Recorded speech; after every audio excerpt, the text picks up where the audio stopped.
വീർബാൽസ് ദിവസത്തിൻ്റെ ഭാഗമായി തുടർന്ന് അങ്ങോട്ടുള്ള ദിവസങ്ങളിൽ നമുക്ക് ECCE ആക്ടിവിറ്റീസ് സംഘടിപ്പിക്കേണ്ടതുണ്ട്. അതിനു മുന്നേ എന്താണ് ECCE എന്നുള്ളത് നമ്മൾ മനസ്സിലാക്കണം. നമുക്കറിയാവുന്നതാണ്. എന്നിരുന്നാൽ കൂടി വിശദമായി എന്താണ് ECCE എന്ന് നമുക്ക് പരിചയപ്പെടാം.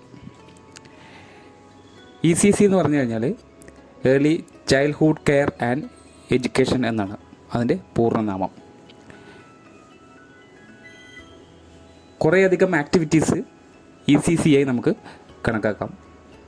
അതിലൊന്നാമത് പ്ലേ ബേസ്ഡ് ആക്ടിവിറ്റീസ്, രണ്ടാമത് ആർട്സ് ആൻഡ് ക്രാഫ്റ്റ്സ്, മൂന്നാമത് സ്റ്റോറി ടെല്ലിംഗ്, നാലാമത് എഡ്യൂക്കേഷണൽ ഗെയിംസ്, അഞ്ചാമത് പപ്പറ്റ് ഷോസ്. അങ്ങനെ തുടങ്ങി ഒരുപാട് ECCE പ്രോഗ്രാമുകൾ നമുക്ക് നമ്മളെ കുട്ടികൾക്ക്, പ്രത്യേകിച്ച് പ്രീ സ്കൂൾ കുട്ടികൾക്ക് പഠിപ്പിച്ചു കൊടുക്കാം. ഇത്തരം പഠിപ്പിച്ചു കൊടുക്കുന്ന കാര്യങ്ങളൊക്കെ തന്നെ നിങ്ങൾ ഫോട്ടോസ് എടുത്ത് നമ്മളെ ജൻ ആന്തോളൻ ഡാഷ്ബോർഡിനകത്തേക്ക് എൻ്റർ ചെയ്യണം. അപ്പോൾ ആദ്യത്തെ ECCE ആക്ടിവിറ്റി എന്ന് പറയുന്നത് പ്ലേ ബേസ്ഡ് ആക്ടിവിറ്റീസാണ്. എന്താണ് പ്ലേ ബേസ്ഡ് ആക്ടിവിറ്റീസ്? കളിയെ അടിസ്ഥാനമാക്കിയുള്ള പ്രവർത്തനങ്ങൾ. ഈ പ്രവർത്തനങ്ങൾ കുട്ടികളെ അവരുടെ ശാരീരികവും വൈകാരികവും സാമൂഹികവും വൈജ്ഞാനികവും സർഗാത്മകവുമായ കഴിവുകൾ വികസിപ്പിക്കാൻ സഹായിക്കും. ആർട്സ് ആൻഡ് ക്രാഫ്റ്റ് അഥവാ കലയും കരകൗശലവും.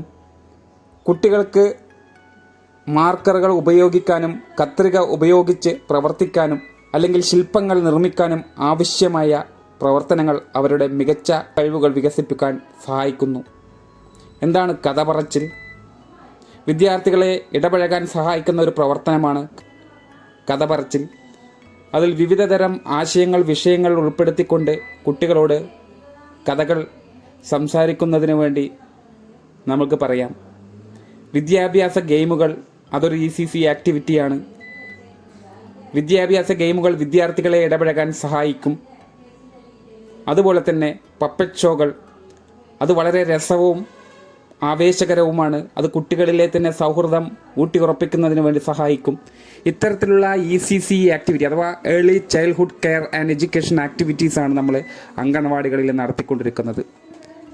എന്നാൽ ഈ ദിവസത്തിൻ്റെ പ്രത്യേകതയനുസരിച്ച് ഈ ECCE ആക്ടിവിറ്റീസിന് കൂടുതൽ ഊന്നൽ നൽകിക്കൊണ്ട് ഇനിയുള്ള ദിവസങ്ങളിൽ കൂടുതൽ ഭംഗിയായി കുട്ടികളെ പങ്കെടുപ്പിച്ചുകൊണ്ട് അതിനുശേഷം ഇതിൻ്റെ ഫോട്ടോസ് എല്ലാം നമ്മൾ ജൻ ആന്തോളൻ ഡാഷ്ബോർഡിനകത്തേക്ക് എൻ്റർ ചെയ്ത് പൂർത്തിയാക്കുക.